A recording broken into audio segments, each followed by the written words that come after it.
यही देख करके बार बार आपको समझाया जाता है, ए भाई चूक मत करो। किसी से वैर थोड़ी है, द्वेष थोड़ी है।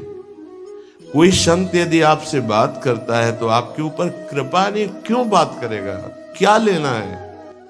आपको लगता है हमारे द्वारा कुछ चलता है, हम कुछ हैं? नहीं नहीं, भ्रम मत करिए, कोई भ्रम मत करिए। आपके लिए वो आपसे बात करते हैं, आपके कल्याण के लिए आपसे बात करते हैं, आपके कल्याण के लिए वो आपको डांटते हैं, आपके कल्याण के लिए आपको दुलार करते हैं। दोनों बातें समझ लीजिए। जो लाडली लाल में चित्त लगाए हुए हैं उनको कहीं किसी सुख की आकांक्षा नहीं, सच्चाई से समझ लीजिए।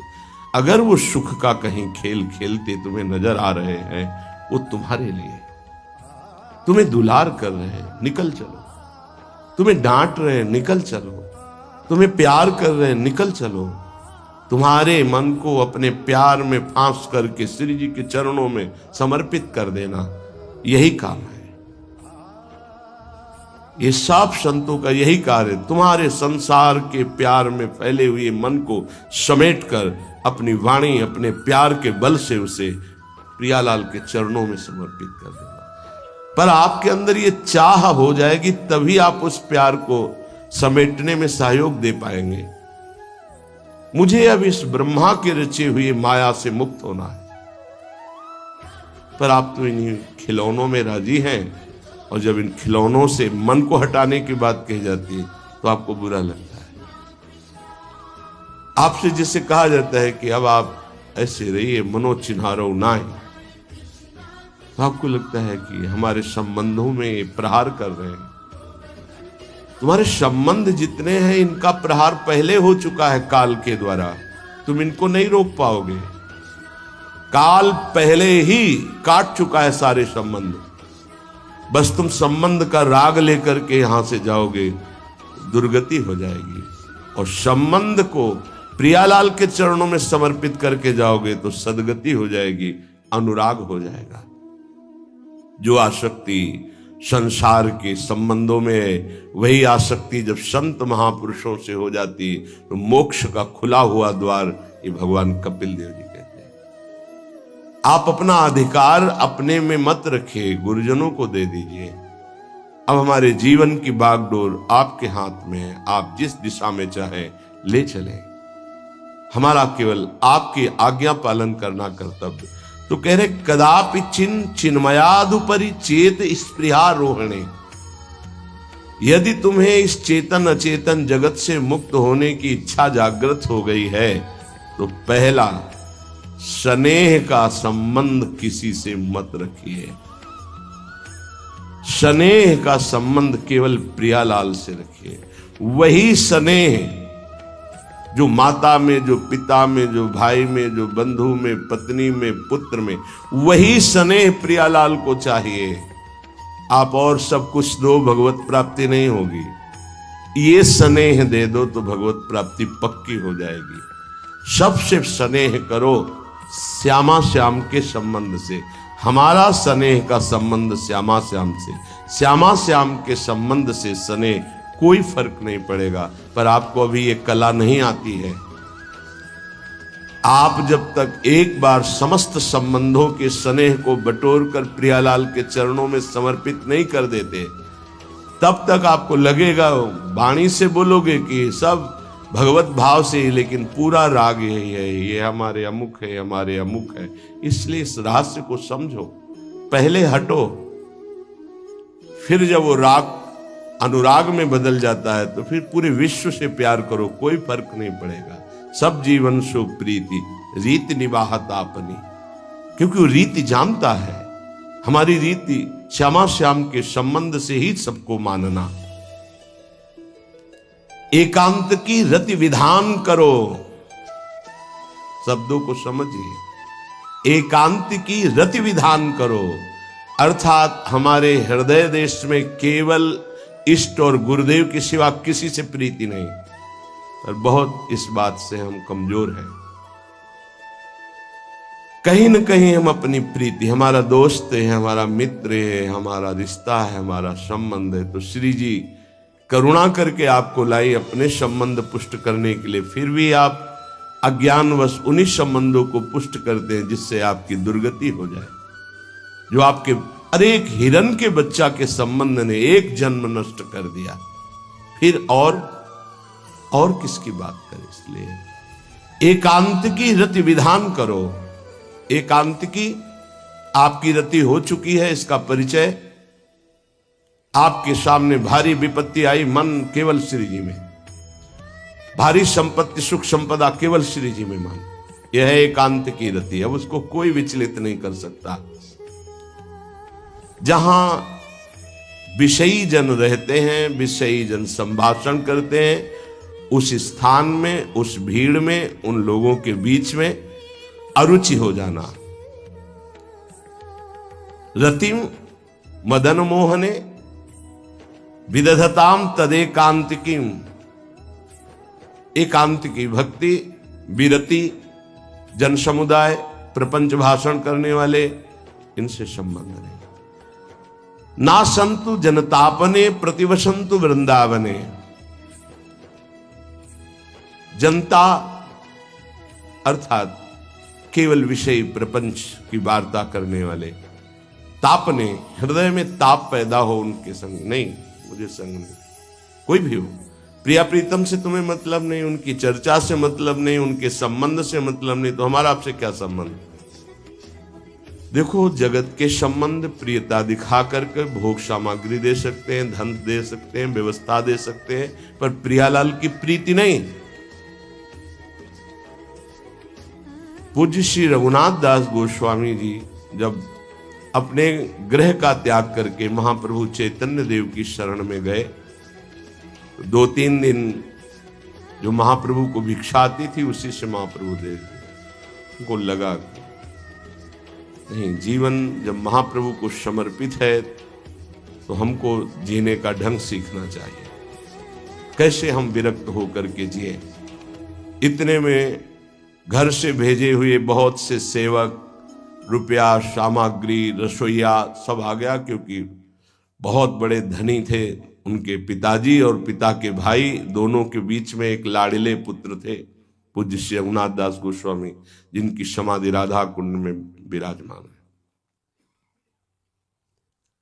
अब सुंदर सुंदर पकवान, भोग सामग्री घर के भेजे हुए रसोइये सब बनाते, प्रभु को भोग लगता, महाप्रभु चैतन्य देव को भी।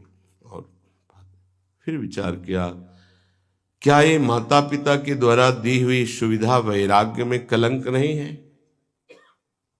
मेरा जीवन प्रभु के लिए, क्या मैं प्रभु आश्रित नहीं जी सकता? जब विरक्त हो गया तो माता पिता के द्वारा दी हुई भोग सामग्री से जीना निषेध है। प्रवृत्ति और निवृत्ति 2 मार्ग हैं। प्रवृत्ति मार्ग में स्वयं अधिकार हो जाता है पुत्र और पुत्री का माता पिता की संपत्ति पर, निवृत्ति मार्ग में नहीं, स्वीकृत नहीं है। निवृत्ति मार्ग में स्वीकृत नहीं। जिसने इस स्वीकृति को स्वीकार किया वो कच्चा ही बना रहता है पूरे जीवन, पक्का वो कच्चा बना रहता है। ये दृढ़ बात समझ लीजिए। आज तक इतिहास है विरक्तों का। निवृत्ति मार्ग पर अगर वैराग्य ले लिया तो माता पिता के द्वारा उसका भरण पोषण कभी नहीं हुआ। आप पढ़ करके देख लीजिए, चाहे कोई भी हो, किसी भी मार्ग का हो। जब रत्नावती जी ने, उनके लिए चिट्ठी आई, पुत्र ने भेजा कि पिता ने सभा में मुंडी का पुत्र कह के कहा, मतलब सन्यासिनी का पुत्र कह के, माता हमारी इस नाम की रक्षा करना। ये हुई चिट्ठी पढ़ी तो महल छोड़ दिया उसी समय और नाई को बुलवाया, अपने जो राजरानी के बाल थे उतरवा दिया और संत सभा में बैठ गए। आज से कहा राजअन्न का त्याग। अब ग्राम नगर के द्वारा दी हुई भिक्षा के द्वारा भरण पोषण होगा, इस राजा के द्वारा दिए हुए नहीं। और पति थे माधव सिंह। जब ये बात सुनी तो उनको भयंकर क्रोध हुआ। मेरे सामने मेरी पत्नी, मेरा इस तरह का अपमान, मारने का प्रयास किया, निष्फल है। अंततो गत्वा, चरणों में हाथ रख के माथा रखा है, पढ़ के चरित्र देख लेना। नहीं इनके महल में रहूंगी, नहीं इनका भोजन पाऊंगी। विरक्त होकर के माता पिता के द्वारा भरण पोषण होना एक बार एक भिक्षा के लिए तो अनुमति है। अगर विरक्त हो गया है, एक भिक्षा अगर माता पिता करा दे तो वो स्वीकृत है, इसके अलावा नहीं। आप चरित्रों को पढ़ के देख, सिद्धांत से नहीं चलोगे तो 4 दिन बाद फिर उसी में आ जाओगे। जब हम विरक्त हो गए, पूरे विश्व का भरण पोषण प्रभु करते, तो मेरा नहीं करेंगे क्या? आज अगर कोई जुड़ा है तो वैराग्य और भगवत प्राप्ति के लिए जुड़ा है। हमारा संबंध संसारिक नहीं, भागवतिक। जिस मार्ग में हम हैं उस मार्ग में। रघुनाथ दास गोस्वामी को 2-4 दिन हुए, फिर अंदर आग लग गई। नहीं, पिता के द्वारा दिए हुए वैभव को नहीं भोगना, वापस। अब कैसे जिए? जहां सिंहपौर पर जगन्नाथ जी के सब भिक्षुक खड़े होते थे, उन्हीं के बीच में खड़े हो गए। अब जो बांटते हैं तो उनका स्वभाव है लेने वालों का दौड़ दौड़ कर आगे लेना। कभी कभी मिलता, उनको शांत खड़े रहते तो पा लेते, नहीं मिलता प्रसाद तो भूखे रह जाते। फिर विचार किया, इसमें खड़े होकर के भी एक वृत्ति बनी रहती कि आने वाला देगा, ये भी ठीक नहीं। एक जगह अन्न क्षेत्र में अन्न बंटता था, वहां से जाके लाने लगे।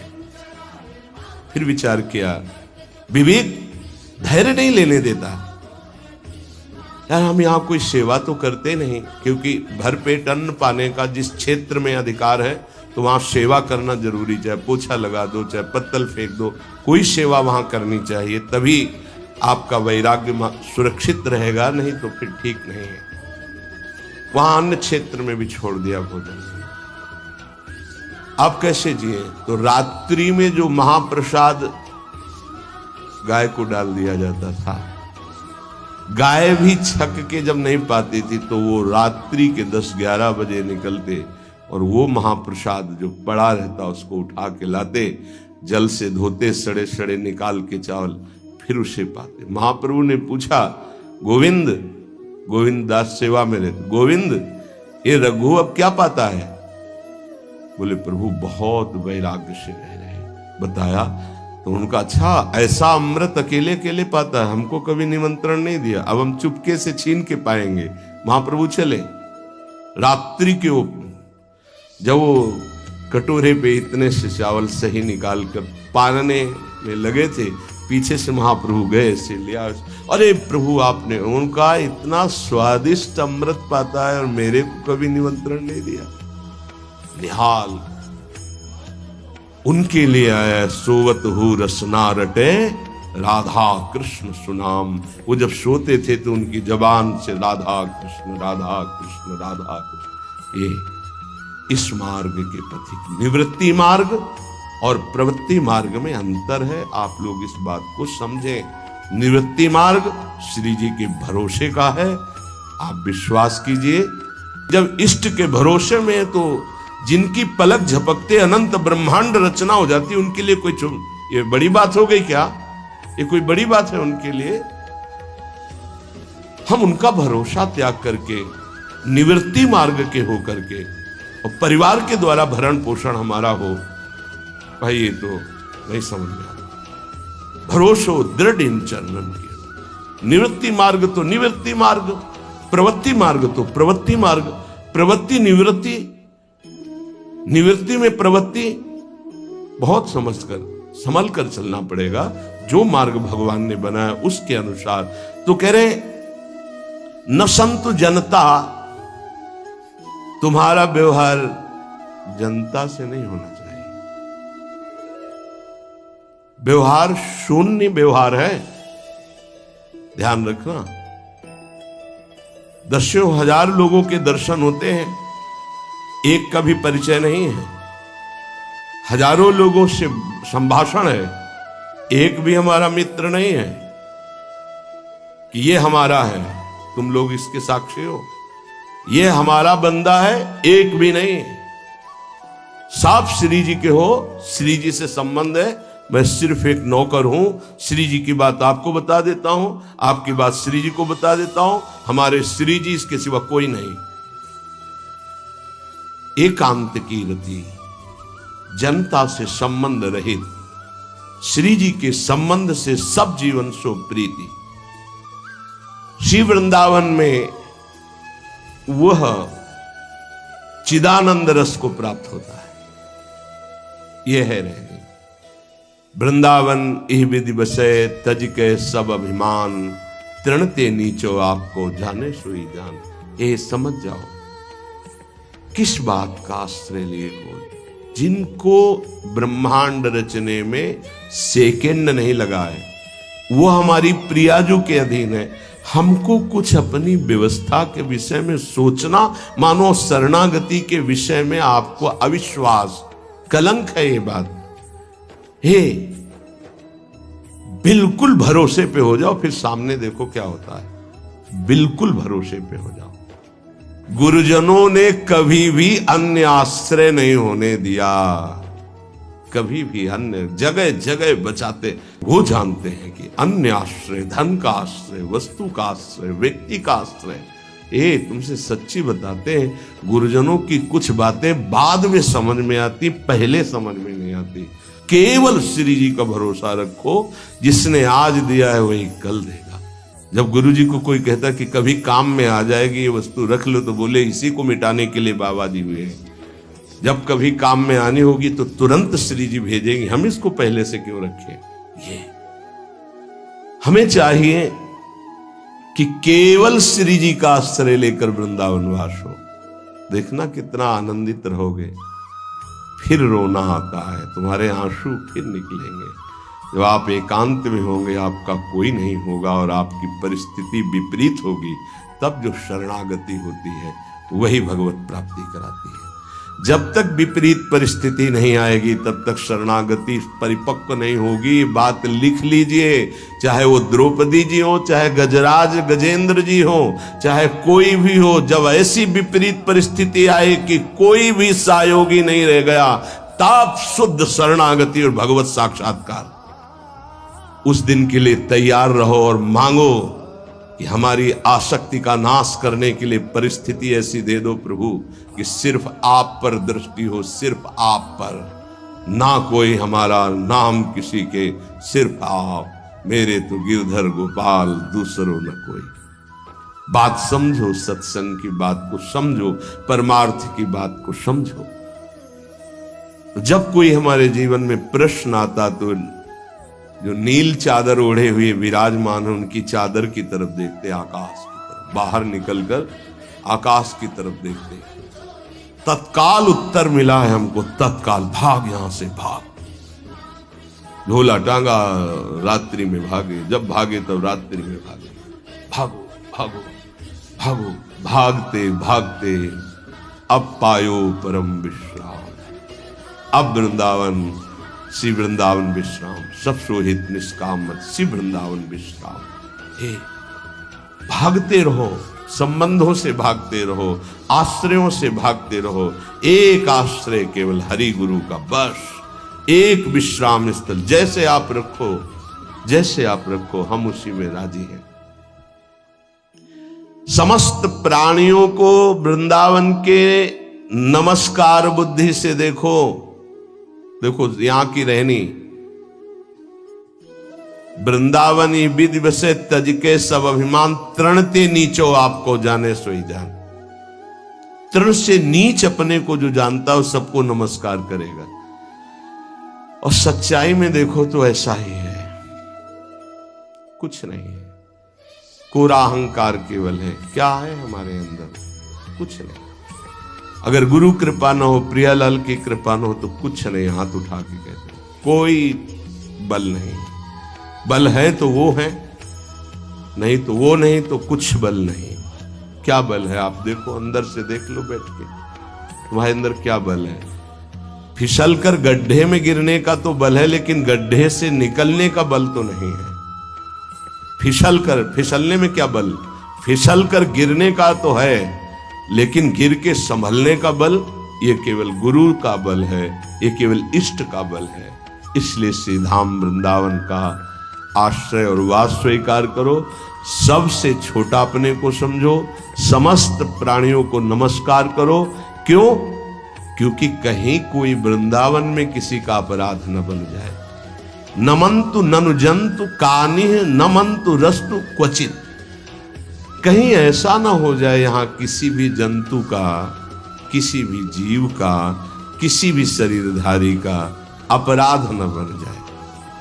अगर वृंदावन में कोई अपराध ना बनने पावे और सबको हम नमस्कार करके रहें और श्री जी का केवल भरोसा रहे, तो आप चमत्कार देख लेंगे, अध्यात्म आपके अंदर प्रकाशित हो जाएगा।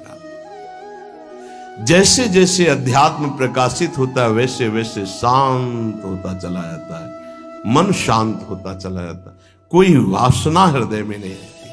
पूज्यपाद श्री उड़िया बाबा जी महाराज से प्रश्न किया, पीछे वर्णन किया गया था कि बड़े बड़े महापुरुषों की ये लोग निंदा क्यों करने लगते हैं, क्यों द्वेष करने लगते हैं? वो तो किसी से द्वेष नहीं करते।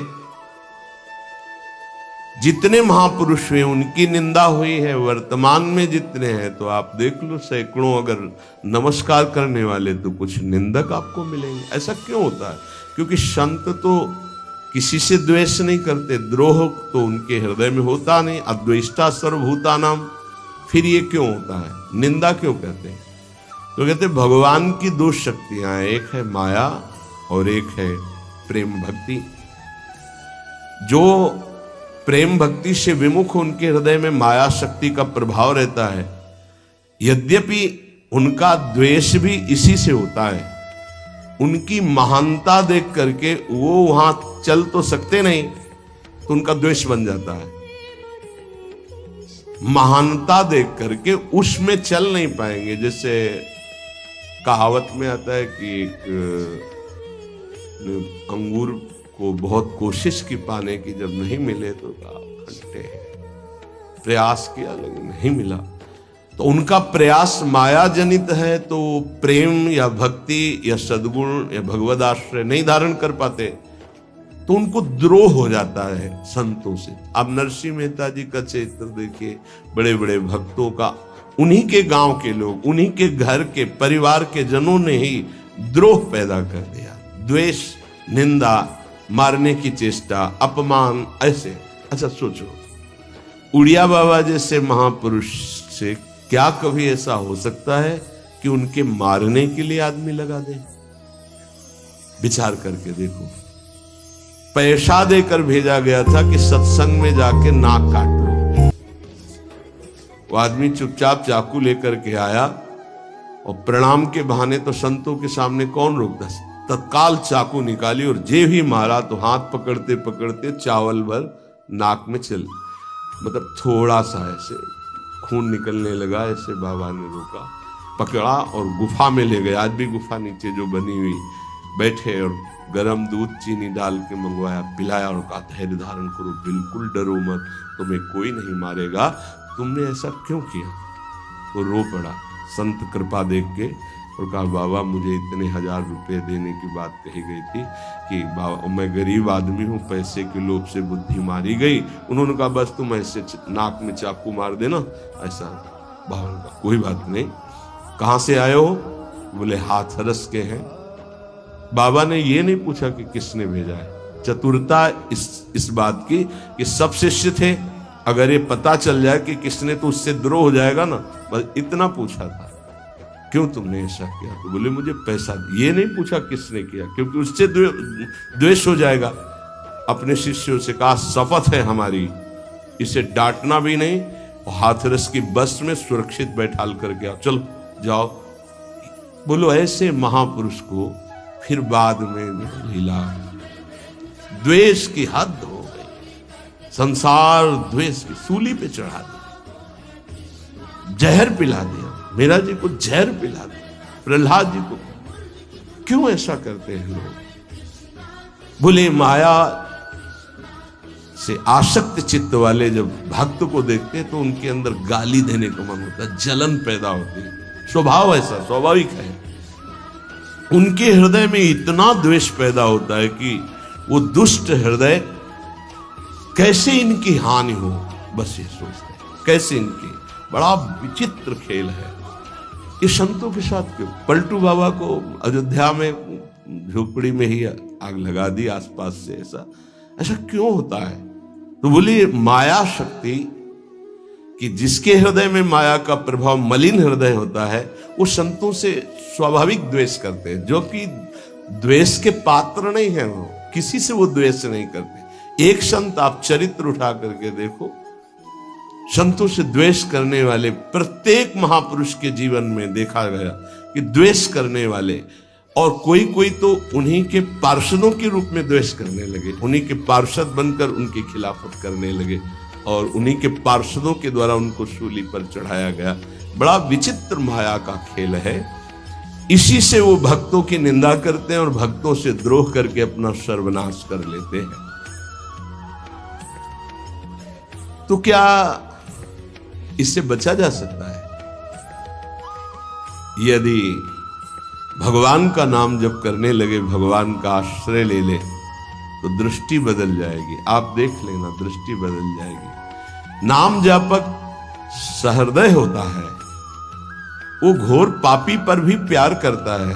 लोग समझते नहीं उनके हृदय को। घोर पापी को भी वो प्यार करके भगवान से मिलाना चाहते हैं। यदि आप नाम जप करते हैं तो आप बच सकते हैं, नहीं संत द्रोह की वृत्ति अंदर पैदा हो जाएगी। ये माया है। ये जहां किसी महापुरुष का यश सुन तो वही निंदा शुरू कर देता है, क्योंकि माया उसका पतन कराती है और भक्ति उत्थान कराती है।